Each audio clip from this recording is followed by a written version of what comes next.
السلام علیکم دوستو، دنیا میں قیام امن کی دعا کرنے کے بعد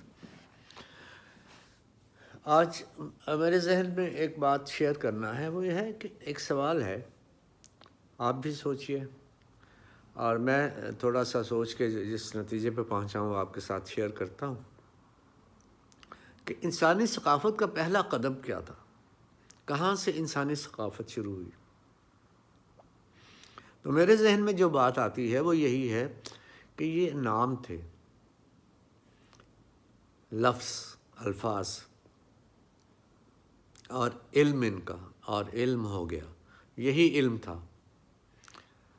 اور ایک انسان کو دوسرے پر فضیلت بھی، اس کی بھی بنیاد یہی تھی کہ جو زیادہ علم جانتا تھا، زیادہ الفاظ جانتا تھا، زیادہ نام جانتا تھا چیزوں کے، جو زیادہ بات کو کر سکتا تھا، لفظوں کے جملے وغیرہ بنا کے ایکسپلین کر سکتا تھا، انہیں سمجھ سکتا تھا چیزوں کو، ان کی ماہیت کو پھر سمجھنے کی کوشش میں پڑ گیا انسان۔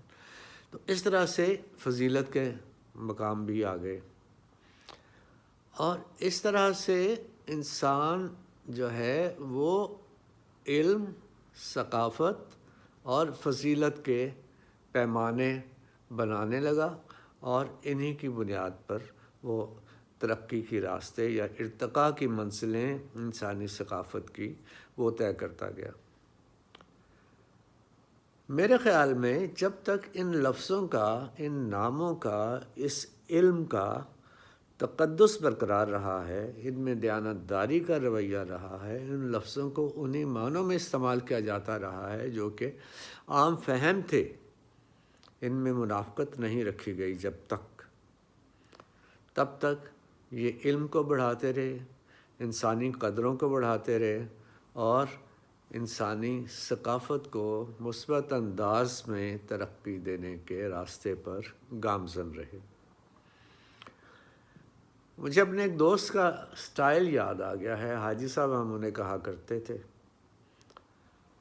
تو کوئی بات کرنی، فرض کیا یہ بات تھی کہ حاجی صاحب آپ کا کیا خیال ہے کہ یہ جو موجودہ حکومت ہے وہ چل سکے گی یا نہیں؟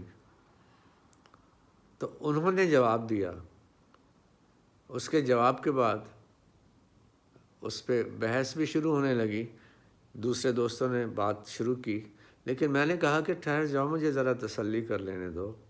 میں نے کہا حاجی صاحب آپ صرف مجھے یہ بتا دیجئے کہ آپ کا کیا مطلب ہے، کہ کیا، یعنی آپ کیا کہہ رہے ہیں جو بھی بات کی، کہ کیا حکومت چل سکے گی؟ یعنی سوال کے جواب میں ایک تو یہ ہے پازیٹیو اور نیگیٹو۔ میں نے تو یہ نہیں کہا۔ میں نے کہا تو کیا آپ نے یہ کہا کہ حکومت نہیں چل سکے گی؟ کہنے لگے میں نے تو یہ بھی نہیں کہا۔ میں نے کہا ایک سوال آپ سے جب یہ کیا گیا ہے کہ کیا یہ ایسا ہوگا، تو اس میں آپ کہتے ہیں کہ نہ آپ کہتے ہیں کہ ایسا ہوگا اور نہ آپ یہ کہتے ہیں کہ ایسا نہیں ہوگا، تو پھر ہم اس بات کا مطلب کیا سمجھیں؟ تو وہاں پہ بات ایک سٹیل میٹ کا جو ہے شکار ہو جایا کرتی، اور ہم ان سے اس انداز کی بات سن کر، اسے ناقابل فہم سمجھ کر، ایمبیگویٹی کا شکار سمجھ کر، تو ہم یہ سمجھتے کہ نہیں، اس موضوع میں بات نہیں ہو سکتی جب تک وہ لفظ اپنا صحیح مفہوم نہ دیں جس مفہوم کے تحت وہ بات کر رہے ہیں۔ لیکن عام لوگ انہیں بہت سمجھداری کی بات سمجھتے تھے، کہتے تھے آج کل یہی چلتا ہے کہ بات پکڑا نہ جائے انسان۔ تو لفظ کہاں گئے؟ لفظوں کا مطلب کیا ہوا؟ لفظوں کا تقدس کیا ہوا؟ انسان کا ایک آپس کا ایک باہمی ربط کا تقدس، باہمی ربط کی پیورٹی جو ہے وہ کہاں گئی؟ تو یہ ضروری سوال ہے میرے خیال میں کہ ہمیں بات ایز اٹ از، جو مفہوم دینا ہو اسی طرح سے کریں، اسی انداز میں کریں، اور دل میں اور ذہن میں وہی بات رکھ کے کریں۔ بہت سی باتیں ہمارے لیے آسان ہو جاتی ہیں، بہت سے تعلق انسانوں کے انسانوں سے مضبوط ہو جاتے ہیں۔ میں اگر اپنے آپ کو سچا کہوں تو میرے تجربے میں یہ بات ہے کہ میری زندگی کی بہت سی باتیں، بہت سے مسائل، بہت سی میری مینٹل ایکٹیویٹی اور مینٹل ایفرٹس ہیں جو میری، وہ بچ گئی ہیں۔ کس لیے؟ کہ میں حتی المقدور یہ کوشش کرتا ہوں کہ سچ بولوں۔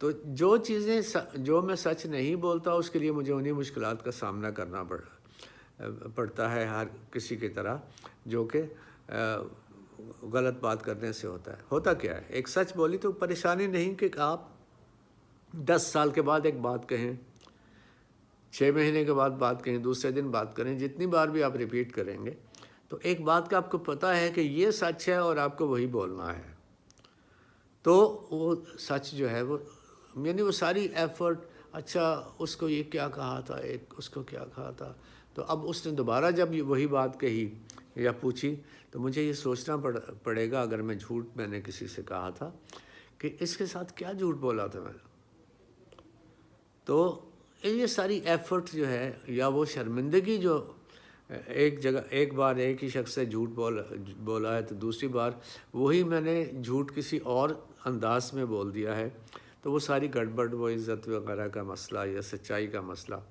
یا ایک باہمی دیانتداری کے انٹریکشن کا مسئلہ، وہ سارا وہیں پہ رہے گا۔ تو یہ ان مسائل سے ہم نکل سکتے ہیں اور وہ اسی طرح سے نکل سکتے ہیں کہ ہم اس رویے کو تھوڑا صاف ستھرا رکھ کے تو بات کرنے کی عادت جو ہے کم از کم یہ ڈالیں۔ Thank you.